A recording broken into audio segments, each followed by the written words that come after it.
Salut à tous, c'est Rav, j'espère que ça va bien. Et donc voilà, je suis déjà en train de prévoir d'agrandir la salle des coffres parce que malheureusement, comme on peut le voir ici, il y a- comment dire, voilà, il y a du monde. Et en fait, bah, j'aimerais bien quand même garder un max de stone. Donc avoir un poteau entier avec juste de la stone, honnêtement, je pense que c'est pertinent. Et ça commence un peu à déborder, hein. Là, regardez, bloc de construction, un coffre, deux coffres, trois coffres, presque remplis. En fait, je prévois toujours beaucoup trop pour mes constructions et du coup, il me reste une quantité incroyable de blocs. Le bois, ça va parce que ça se consomme assez vite, hein, mine de rien. Il y a des choses, voilà. Bon, la laine, il y a encore le temps, mais ça finira bien par venir. Il y a 2-3 trucs comme ça.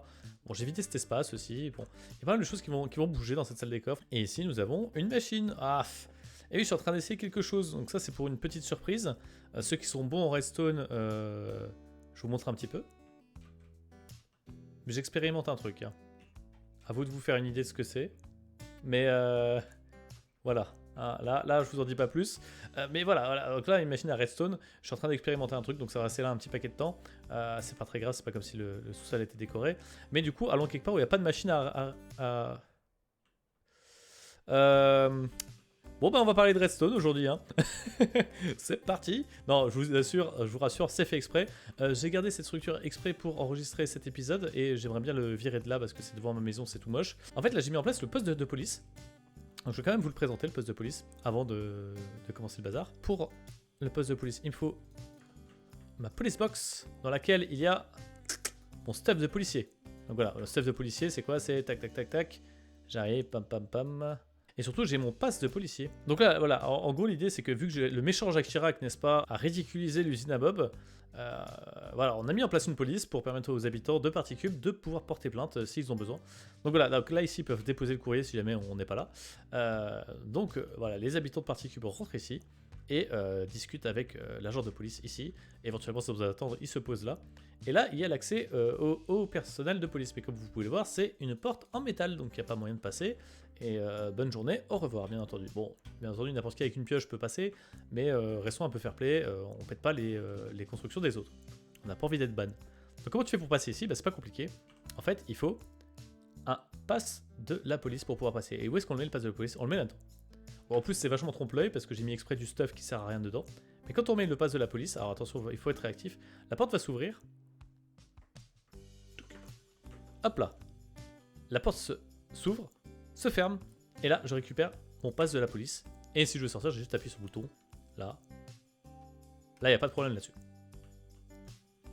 Bonjour, monsieur. Qu'y a-t-il? Oh, non, un voleur. Incroyable. Je vais le mater sur le champ. Voleur, rends-toi. Voilà, bref, c'est comme ça que ça va se passer, hein. Là, un petit peu de stuff au cas où j'ai quelques réparations ou petites extensions à faire dans le poste de police. Et ici, donc les affaires en cours. Pour l'instant, j'ai pas encore écrit le livre de l'affaire de Jacques Chirac, mais ça va venir. Et ici, c'est l'île de dégrisement. Donc voilà, si quelqu'un ici fait quelques bêtises, on l'amène là. Faut encore que je trouve un moyen de l'amener ici. Peut-être que j'allonge le délai de la porte ouverte en bas pour vous permettre de laisser passer quelqu'un, mais bon, bref, on verra bien. Et ensuite, je le mets là-dedans, et hop là, je ferme la cellule de dégraissement. Du grand classique, hein. J'ai même pas caché le piston. La police n'a rien à cacher, donc elle ne cache pas ses pistons non plus. Alors voilà, le système qui est en dessous, je pourrais très bien vous le montrer. Je pourrais très bien vous le montrer d'ici, parce que il est visible là, par exemple. Je pourrais très bien rentrer dans la salle ici. Voilà, il y a la redstone et tout ça, sauf que ça va être une horreur. Le toit est à 1 de hauteur, donc vous verrez rien du tout. Donc j'ai gardé mon truc ici. Donc comment ça fonctionne? En fait, il y a deux éléments qu'il faut prendre en compte. Le premier, c'est que je veux que c'est seulement lorsqu'on met le pass de police dans le barrel que la porte s'ouvre. Donc pour ça, il faut un filtre à objet. Le filtre à objet, je vous l'ai déjà montré normalement, mais je vous le remonte, c'est un grand classique, hein, c'est un grand classique. Ici, si je veux vraiment qu'il n'y ait que le pass de police qui passe, donc là, bon, là c'est un paper, c'est pas un pass de police, parce que là c'était pour tester. Là, c'est un filtre à objet. Donc en gros, l'idée c'est quoi? C'est que ici, là, ce comparateur, donc il compare pas deux choses, vu qu'il n'y a pas, d'entrée sur les côtés, il fait que regarder ce qui se passe derrière lui. Derrière lui, il y a quoi? Il y a ce hopper qui contient des objets. En fait, le hopper, quand il contient 0 objet, donc là, si je vide tout, il produit 0 de puissance. Donc là, on voit bien qu'il n'y a pas de fumée. Il n'y a pas de fumée de redstone, là. Si hop là. Si à partir de 1, il produit 1 de redstone. Donc là, on voit que lui, il n'est pas actif, mais lui, il est actif. Il y a un peu de fumée de redstone dessus. Et le problème, c'est que c'est pas suffisant. En fait, là, on a 21 blocs d'un autre truc dont on s'en fiche et un paper. C'est-à-dire que actuellement, c'est qu'une puissance de 1, mais si on met un deuxième paper, ça va passer à la puissance de 2. Puissance de 2, donc le bloc là va être alimenté, va alimenter le repeater qui est ici, et en fait, en alimentant le repeater qui est ici, en fait, on alimente derrière la torche. Là, elle n'est pas alimentée. Donc pour ceux qui ne le savent pas, la torche, ça inverse le signal. Donc la torche de base, elle est allumée, donc elle fournit du courant à ce hopper là, mais si jamais derrière le bloc est alimenté par le repeater que j'ai montré tout à l'heure, la torche va s'éteindre. Et donc du coup, le hopper ne sera plus alimenté. Et le hopper a une propriété assez particulière qui est que s'il est alimenté, il est bloqué.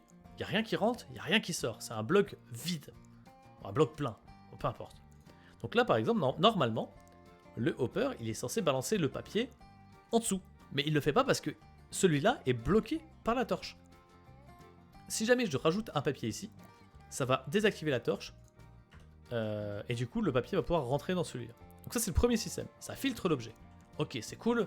On a réussi à faire en sorte que le machin s'active qu'à partir du moment où il y a le pass qu'ensuite moi j'ai remplacé le paper par le pass de la police. Et les blocs là, c'est important. Alors, autre chose qui est importante ici, là mettez des blocs qui sont quasiment impossibles à croiser dans votre hopper. Que personne ici mette, par exemple, je sais pas, genre si vous mettez de la dirt normale ou de la stone, quelqu'un va mettre de la stone dans le barrel et pouf, ça va niquer votre circuit. Là, faut pas. Donc là, moi j'ai mis de la dirt, mais je l'ai renommé sur une enclume. Je l'ai renommé 1. Donc c'est-à-dire que si je mets de la dirt. Attendez, est-ce que j'ai ma. Si, peut-être, parfait. Si je fais ça là, je récupère un bloc identique. Hein. On voit bien, c'est la même chose. Là, c'est un grass block. Là, c'est un grass block. Mais si je le mets là, ça reste là-dedans. Pourquoi? Parce que lui, c'est renommé 1. Et ce stack avec que les éléments qui sont renommés 1. Là, il n'est pas renommé 1, donc du coup, ça marche pas, bien évidemment. Et du coup, c'est comme ça qu'on réussit à faire en sorte que même les blocs communs ne passent pas les filtres. Ok, ça c'est le premier point. Donc là, on a le premier élément. Donc, tout à l'heure, j'ai dit qu'il y en avait 2, mais en fait, il y en a 3. Maintenant, ce qu'on veut, on veut 2 choses. On veut que le pass de la police me soit remis de l'autre côté de la porte. Il est passé du barrel dans ce hopper. Je ne peux pas le remettre dans ce barrel, ça ne fait pas de sens. Je vais l'envoyer dans le barrel à côté. Et en même temps, je veux que ça ouvre la porte. Donc, il va y avoir 2 circuits. Tout se joue ici. Ces deux éléments-là vont se jouer ici. En fait, celui-là, je l'ai aussi filtré. C'est-à-dire que j'ai aussi mis des éléments plus un paper. Donc, ça veut dire qu'il n'y a vraiment que le paper qui va pouvoir passer. Mais surtout, ça me permet de faire cette mesure ici. En fait, j'avais besoin d'avoir un moyen de checker quand le paper passait. Et c'est ce que j'ai trouvé de plus simple. Et même si ça rend la machine pas très compacte, au moins c'est efficace. Donc là, pareil, tant qu'il n'y a pas de paper qui passe dans la machine, on est à 1 de puissance. Mais à partir du moment où il y aura un paper qui va rentrer dans la machine, on va passer à 2 de puissance. Parce qu'en fait, ce qui se passe, c'est que le hopper, dans l'ordre d'exécution, il aspire puis il rejette. Donc quand la torche est éteinte, là, il va aspirer le paper du dessus et il va repousser son paper à lui, là-dedans. Donc du coup, paf, ça va alimenter là, ça alimente ici, et ça alimente et l'ouverture de la porte et le fait d'envoyer le truc dans le barrel. Donc le paper, il va passer là, il va faire tac, tac, tac, tac, il va rentrer là-dedans. C'est un dropper. Le dropper, il va être alimenté ici. Mais, on l'a vu, le hopper va être très peu de temps avec un objet de plus. Parce qu'il va récupérer un paper et il va relâcher un paper. Donc ça va être très très rapide, il va juste y avoir un petit tick, un petit signal de redstone. Et ça tombe bien parce que le dropper, pour renvoyer des objets, il faut que ça s'allume, ça s'éteigne. Si on fait que allumer, le dropper n'envoie pas d'objet.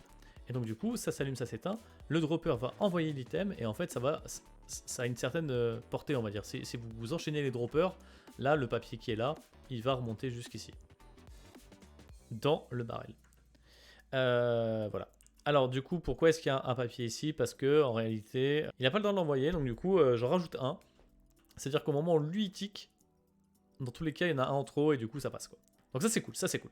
De l'autre côté, comment est-ce que ça marche pour la porte? Donc là, on a récupéré le signal. Donc là, encore une fois, je vous rappelle, on a juste un tout petit tic. Un tout petit. Ça fait clac, comme ça. Donc le petit signal, il va se balader ici. Et il va rentrer dans ce repeater. Ce repeater, qui est juste là pour maximiser la puissance du signal, va rentrer dans cette boucle. Et cette boucle, qu'est-ce que c'est?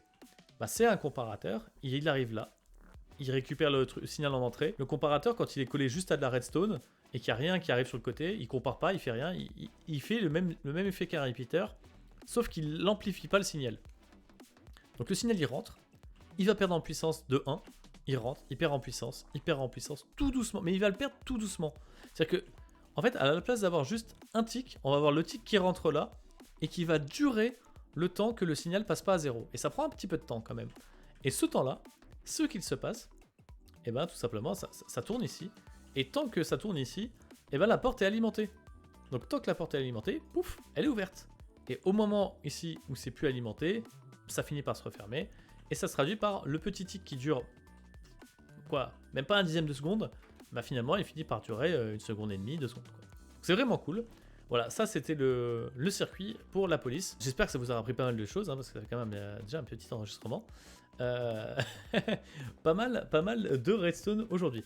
On a aussi un petit élément au niveau de la ferme à glace, et je vais y aller de ce pas pour vous montrer ça tout de suite.